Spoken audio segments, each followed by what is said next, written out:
Madam. Madam Ivan. Oh, ayan, dumating na. Alam mo, sinasabi ko kasi kanina, hindi na himay-himayin natin kung babalik pa ba si Joven. Kasi ang title ng vlog na to, babalik pa ba si Joven? Magkakaaway ba tayo? Magkakaaway po kami. Kaya, yan mo, dumating dito, tapos aalis agad. Hindi, meron kasi akong outing. Diba? Tsaka, kailangan ko bumalik din. Kasi nga, waiting sila. Waiting sila. Charing lang gago. Wala akong love. Alam mo, ambisyosa kayo. Ang dami lalo yung si GM, yung burugista na yan Ang dami kami jowa daw ako. Sira ulo, kahit dito ako mamig ng Cavite. Wala po akong jowa. Pero you're happy. Happy ka. Pero happy ako. Kasi, parang bago sa akin, yung parang lagi na ako nasa bahay, lagi nakikita sila mama. So parang na-enjoy ko yung moment na ganon. Pero babalik pa naman ako sa Cavite. Amin mo, parang inalikuran mo na talaga kami. Parang hindi ko nga alam eh. Sabi niya pupunta ka, pero... Paano? Nakarapo po dapat ako dito. Malakas yung bagyo, te. Oo nga. Alayin mo na ng bagyo, parang ikaw na lang ang binabagyo dun Parang gabi-gabi kang inatalakay ng ano nun. Huwag kayong ganyan. Lagi kang sakyan. Ulit ako ng happy hormones. Sobrang saya. Parang labanan kayo ni Emma, no? Kago hindi. Mas matapang naman sa akin si Emma. Mas mukhang palaban naman. Baka lagi na yung aura sinasama sa live. Charot! Eme lang. Best friend po sila, best friend. Magkawin sila dati. Lagi magkaibigan sila. Anong mga dadalhin mo na yung lahat? Hindi ko ito dadalhin. Iwan ko ito. Yung higaan mo, walang nakakahiga. Dapat lang Kahit itong beses. Asaan ba? No. Kala ko, isa sa dyan. Pero meron din ako, ayan Bumili ka? Hindi ko pa na-open. Ano yan? Sa Timo yan. Hindi ko pa na-open lang. Bumili ka sa Timo or sponsor ng Timo? Hindi ko pa nagagawa. Huwag mo nang huwag mo na i-vlog yung Timo. Wala yung TF. Wala pa yung TF. May TF ka dyan? Oo. Ay, sana may TF. So, ayan, pauwi na ulit ni Joven. Wala na. Dala niya na yung kanyang mga gamit. Yes. Magkakaaway kasi talaga kami. Ngayon lang, parang plastikan lang muna to. Parang, for the record, para lang hindi na maghanap ng mga taong wala. Huwag din ako hahanapin ha. Please lang, huwag na kayo mag-comment sa vlog ko na kailangan babalik kasi nabibisit ako. Hindi ko alam kung paano ko kakausapin. Napaplastikan ako na, bis ko na, hindi ko talaga, alam mo ba, pag sabi ko, bis ko na sila, nasusuka ako. Ang pangat pakinggan kasi. Well, kaya ako kainin yung pride ko, bumalik ako dito, yung gamit ko. So, huwag na kayo ma-expect na babalik ako dito ha. Tigilan nyo na kami. Guys, umuha ka ng mga ano niya, yung mga gamit niya. Kasi may outing nila. Third nate. Kailan?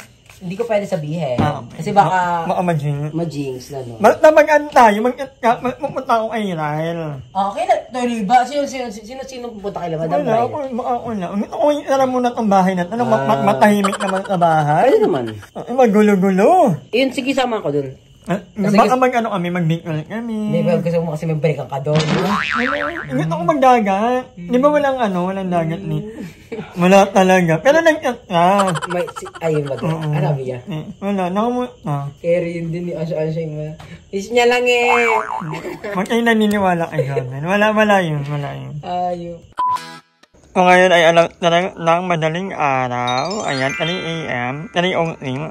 At dahil late tayong nagising, kasi ang aga ko nakatulog kagabi, at nagising ako around 1:30 AM, sabi ko wala na akong gagawin, alangan namang manood na naman ako ng series. Tapos ko na yung The Summer I Turned Pretty, hihintayin ko na lang yung ibang episode. Kaya naman, mag-walking tayo ng alas ng madaling araw, para mamaya, 5 or 6 AM, tapos na ako. That's 5, 3, 4, 5, 6, 3 hours.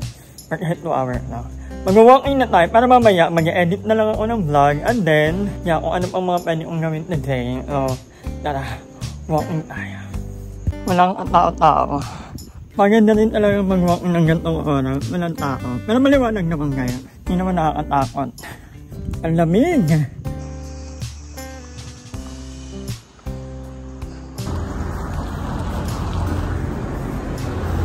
So, ayan na pangalahati na tayo. And, pahinga muna. But anyway, ayan na nababasa nyo sa title. Ayan, nakaraan, pumunta dito si Joven sa Cavite. Kasi nga, kumuha ng kanyang ilang mga gamit. Yung mga gamit, di ba, ang ganda ng mga manok. Yun nga, at anong oras na. 5:51. Magpo 4 PM na. 4 AM. So, kumuha si Joven ng mga gamit niya dito nakaraan. Kasi nga, may outing sila ng hindi ko alam kung family or friends niya. Later natin Cavite and yan. Doon muna sa bahay nila mag-i-stay.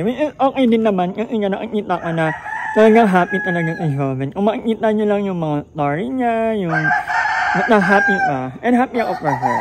Napansin ka rin kasi pag sa bahay, wala man anong ganap si Joven na nandun lang sa bahay. Nakait ang tulog, after mag-content, after mag-edit, wala na, nakatambay na lang ka. So, kaya na din na nandun sa kasi nga, may mga iba-ibang ganap ka. There are... Ang daming manok. But anyway, there are 3 things that I hate the most about Joven. Ngayon nyo lang ito maririnig. So, number 3, masyadong ang malinis ang katawan. Parang may ang patunayan. Palagi ang si Joven, parang twice a day ang maligo. Pag-agising, tapos sa gabi, bago ka matulog, ang dami niyang mga pinapahid sa katawan. Ang dami niyang lotion, ang dami niyang collagen, ay mga iniinom na vitamin, at ang ingay ng mga manok. Inumin pa tayo. Nandito tayo sa Alphamart kasi maliwanag, maganda ang lighting. So, hindi ko alam kung narinig nyo kasi ang daming manok. But anyway, yun na nga. Everything I hate the most about Joven.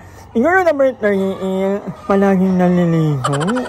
Hindi ko alam kay Joven, maya't maya. Yan na. Mga minimum of 2 beses sa isang araw na maligo. And sa gabi, sobrang dami niyang pinapahid sa katawan. May mga lotion, may mga... Ang dami niyang matagal si Joven sa ER pag gabi. So, minsan, pag na-ER na ka na or naiihi ka, you have to wait. Talagang matagal ka sa ER, may dala pa kang salamin, tapos mag-music pa ka, magka-concert, akala mo talaga, well, tara pala sila na anchor team. Maniti, tapos ang ganda ng boy, diba? So, yun lang naman. Number 2, sobrang ganun sa pera. Oo, ang hirap utangan minsan. Minsan lang naman, pero nagpapautang yung si Joven. Okay, na may utang ko kanya 10K. Nagpautang naman ka. Sabi niya sa akin dati, pinapautang ko doon. Hindi ko alam, nakakautang lang sa akin dati. Dati pa yun, nung malakas ng kita ko. Ngayon, yan ang inuutangan ko.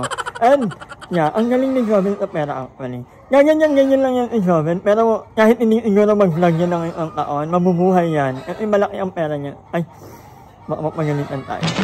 Baka But na yun, magaling na pera si Joven. I love it about her. Sana nga, maabunan niya ako ng yung pagiging mag-inok na pera, no? Pangatlo, siguro the first thing that I hate the most about Joven, sobrang taklang minsan. Minsan talaga, minsan walang filter ang bibig, di ba? Pero, kahit na ganun si Joven, will make it a point na lahat ng mga lumalabas sa bibig niya, kung hindi, minsan joke niya, pero yung may bahin ng katotohanan, at at may matututunan ka, magigiting ka sa mga ganyan na, hoy, ganito ka na, ganyan. Hindi ka takot na sabihin kung ano yung nasa-utak niya. Kaya wala lang nakakamit ng si Joven. Pero alam nyo ba, si Joven, kahit na ganun taklay sa ang bibig, malambot ang puso nun. Hindi naman siya takot talaga, pero alam mo yun, yung know her boundary. Alam niya kung kailan magbibitaw ng salita, alam niya kung kailan magiging mataray, pero kahit na mataray siya, isa si Joven sa pinaka-sweet, pinaka-mabait talaga sa BNP. Para naman ako mangungutang ulit kay Joven nito. Kakabayan na lang, mangungutang ulit. Pero lang wala lang nang kita, and yeah. Siguro medyo matagal, feeling ko lang medyo matagal babalik si Joven. Pero hindi niya naman dinala yung maleta niya. So, hindi po kami magkakaaway. Sadyang, may gusto lang gawin si Joven sa buhay niya ngayon. Gusto niya mag-enjoy, gusto niya kasama ang family niya, and ako naman gusto ko sa bahay lang. Pero baka lumabas nila ako, baka Manila ako, or baka mag-Laguna, or mag-Bicol, I don't know, depending kung saan tayo dalhin ng ating kapalaran. Pero, definitely, one of the days, lalabas tayo ng bahay. Parang naumay naman ako. Parang gusto ko umali. Or magpalawan kaya tayo. Alam mo, dami pera. But anyway, yeah, jogging ulit tayo. A few moments later. Ayan, nakauwi na tayo. Sa bahay. 15K. Tapos tayo. Natapos tayo ng... Ayan, naka 15K tayo at 5:40 AM.